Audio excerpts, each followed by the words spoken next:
ஒரு ஹோட்டல் வைக்கிறீங்க, பெரிய ஸ்டார் ஹோட்டல் தொறக்குறீங்க. ஸ்டார் ஹோட்டல்ல செஃப் எப்படி இருப்பாங்க? அதுக்குன்னே படிச்சிருப்பாங்க. எல்லா வகையான ஃபுட்டும் தெரிஞ்சிருக்கும். அதுலயும் ஹெட் குக் வந்து எப்படி இருப்பாரு? அவரு எல்லா செஃப்பையும் மேய்க்கிற அளவுக்கு ஹெட் குக் இருப்பார். North Indian, south Indian, Italian, European, American, England இது எல்லா இதுவும் சைனீஸ், ஜப்பானீஸ் ஃபுட்டு செய்கிறவங்கெல்லாம் மேய்க்கிறவர் தான் ஹெட் குக். சரி. நான் ஸ்டார் ஹோட்டல் திறந்துட்டேன். என் வீட்டு சமையல்காரன் நல்லா சமையல் பண்ணுறான். நல்லா புளி குழம்பு வச்சா சூப்பராக இருக்கும். அவனை கொண்டு வந்து ஹெட் குக் ஆக்குறேன்னா அவர் என்ன பண்ணுவார்? நம்ம ஹெட் குக்காக வந்துட்டோம், செஃப்லாம் பார்த்து போடணும். நம்மளை மிஞ்சின மாதிரி இருந்தானா முதலாளிகிட்ட பேர் வாங்கிடுவான். அதனால நம்ம ஊர்லேருந்து 10 சமையல்காரனை கல்யாணத்துக்கு சமையல் பண்ணியிருந்தோம் கொண்டு வந்து ஸ்டார் ஹோட்டலில் வச்சுக்கலாம். அப்படி தானே அவர் பார்ப்பாரு? அதான் நடக்குது. அதோட இன்னொரு வருஷம் தான். நீ மன்றத்தில் பெரிய ஆள், ஓகே. நீ அரசியல் கட்சி தொடங்குறன்னா அரசியல் கட்சிக்கு நாலேஜபிள் பர்சன், அரசியல் தெரிந்தவர்கள். விஜய்க்கு அரசியல் தெரியாது. அப்போ அதை காம்பன்சேட் பண்ணுற மாதிரி பொதுச் செயலாளருக்கு அரசியல் தெரியணும். டெய்லி ப்ரெஸ்ஸை பார்க்கணும். எந்த கேள்வி கேட்டாலும் டான் அடிக்கணும்.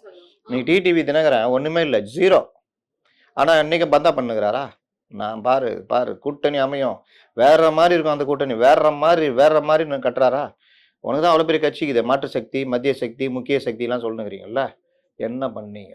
குறைந்தபட்சம் அந்த மதிய அழகனுக்கு இருக்கிற வீரமாவது உங்களுக்கு இருந்ததா? கைதானாரா இல்லையா? மதிய கைதானார். அவருக்கு இருக்கிற வீரம் உங்களுக்கு இருந்ததா? ஒரு மாநில பொதுச் செயலா ஓடி ஒளியலாமா? சரி, காலில் விழக்கூடாதுன்னு மேடையில் பேசுறீங்க. ஆனா இங்க என்ன பண்றீங்க? செருப்பை கட்டிட்டு நிக்கிறீங்க காலில் விழுப்பான்னு. யாரு? வீரமாக ஜெயிலுக்கு போனவங்க போலி கோழையாக ஓடி ஒளிந்த பொதுச் செயலாளர் காலில் விழுறாங்க. இந்த விந்தையெல்லாம் இந்த கட்சியில தான் நடக்கும். அப்ப இந்த மாதிரி ஆளை ஏன் வச்சு நம்புறாரு விஜய்? முதல்ல என்ன சொல்லணும்? ஏய் போ, பண்ற வேலையை பார்ப்போம், நானே பார்த்துக்கிறேன் பொதுச் செயலாளர், நான் 4 ஆலோசகரை வச்சுக்கிறேன், நானே பொதுச் செயலாளர், நானே தலைவர். விஜயகாந்த் பண்ணார்ல, ஓ நான் பார்த்துக்கிறேன் போ. செயல் தலைவர் இல்லாட்டி அவைத்தலைவர்னு ஏடிஎம்கே மாதிரி ஒருத்தர் டம்மியா போட்டு வச்சுக்கிறேன் போ. சரி, பண்ணலாம்ல? பண்ணலையே.